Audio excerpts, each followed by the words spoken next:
Nous passons maintenant au vœu numéro 204 relatif à l'attribution de la citoyenneté d'honneur de la ville de Paris à Julian Assange. La parole est à Madame Danielle Simonet.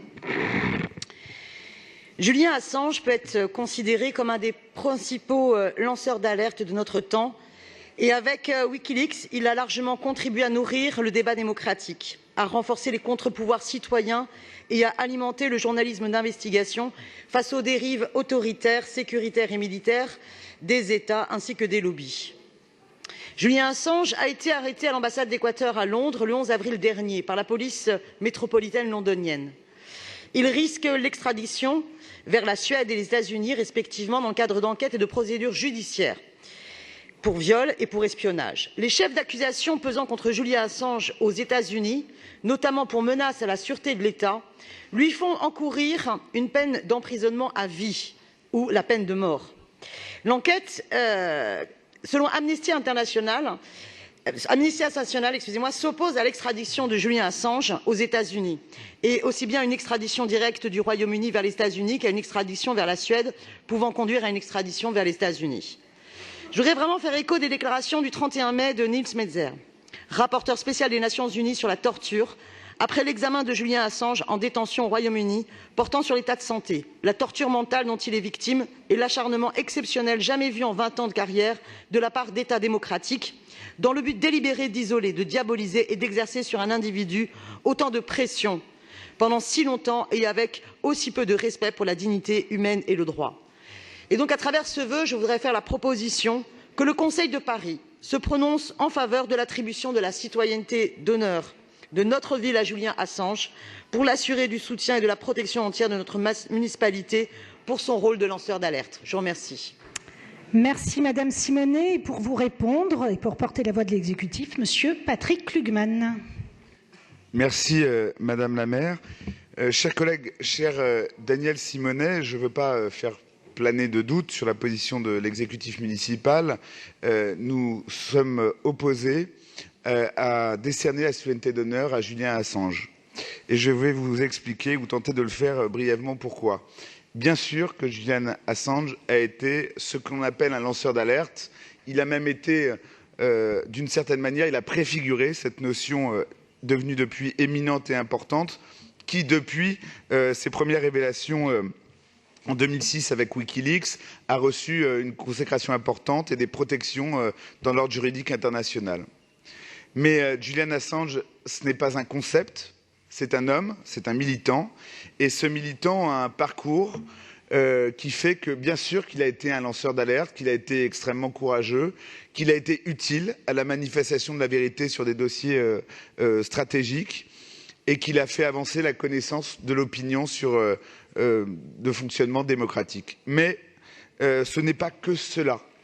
Et Julian Assange, bien sûr qu'il est par ailleurs poursuivi pour des faits de droit commun dont il devra s'expliquer, mais ce n'était pas le motif pour lequel il est réclamé par les États-Unis, bien évidemment. Mais Julian Assange, en 2011, a choisi de faire deux choses qui, pour la communauté des défenseurs de droits, de ceux qui sont attachés à leur protection, l'a fait quitter ce monde-là et qui fait qu'on le regarde aujourd'hui autrement.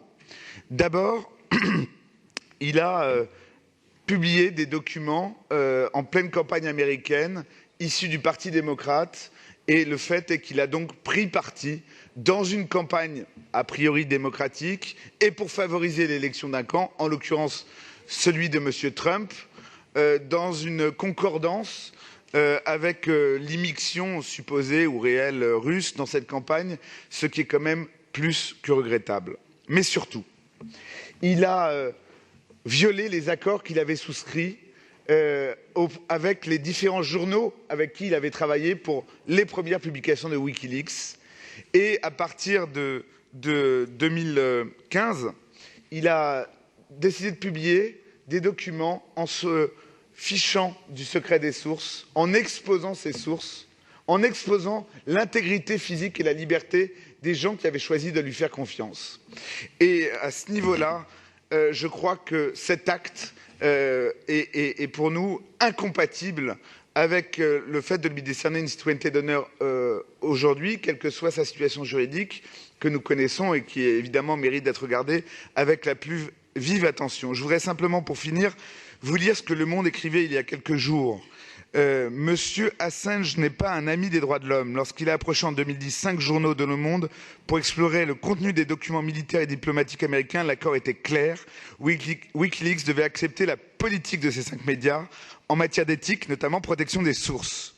Monsieur Assange est revenu sur sa parole et a publié des documents sans filtre dans leur intégralité. La réalité est qu'il a ce jour-là quitté le monde des défenseurs des droits humains pour rejoindre celui des absolutistes de la transparence, faisant au passage un cadeau au pire service de sécurité de la planète. Je suis d'accord avec cet éditorial du Monde et je crois que nous ne pouvons pas être unanimement d'accord sur la situation de monsieur Assange. Et ici à Paris, quand on accorde une citoyenneté d'honneur, on essaye, quelle que soit notre position sur ces bancs, qu'elle soit consensuelle. Et pour ces 2 raisons, je crois que monsieur Assange ne peut pas être notre citoyen d'honneur aujourd'hui. Je ne dis pas qu'il n'aurait pas pu l'être hier, je ne dis pas que peut-être sa situation fera qu'on devrait y revenir, mais aujourd'hui, nous sommes opposés à cette citoyenneté d'honneur. Je vous remercie. Merci, chers collègues. Je passe la parole pour une explication de vote à Raphaël Primet pour le groupe communiste Front de Gauche. Alors j'entends ce que dit Patrick Lugman. Bon, moi je pense que le plus gros crime d'Assange, c'était de publier la vérité sur la duplicité des gouvernements qui se disent démocratiques. Wikileaks, qu'Assange a fondé et dont il est le rédacteur en chef, a un bilan impeccable en termes de précision et de véracité. Il s'agit d'un journalisme de qualité dont toute démocratie véritable devrait être fière, qui pour la première fois dans l'histoire a donné aux gens ordinaires un aperçu des recoins les plus sombres, des secrets les mieux gardés, des crimes de guerre de leurs États. L'arrestation de Julian Assange se fait au mépris de tous les principes universels de droit et des libertés. Elle confirme que les États-Unis considèrent l'Europe comme leur arrière-cour où ils peuvent tout se permettre. Elle doit faire grandir la mobilisation pour la création d'un réel statut du lanceur d'alerte. Avec Wikileaks, Julian Assange a réalisé l'une des promesses originelles d'Internet sur la liberté d'expression. Comment ne pas être marqué par la différence de traitement entre cet homme qui risque la prison à vie et Mark Zuckerberg, patron de Facebook, qui a fait commerce illégalement de millions de données personnelles et quant à lui, la table ouverte à la Maison Blanche et à l'Élysée.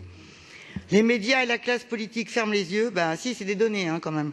Où est la fureur contre la liberté de la presse la plus élémentaire, le droit de publier, piétiner pour faire taire Assange?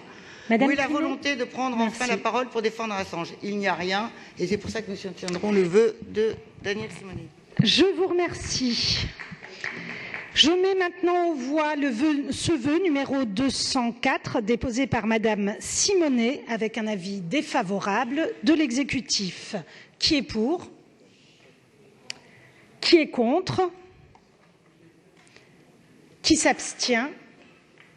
Il est rejeté.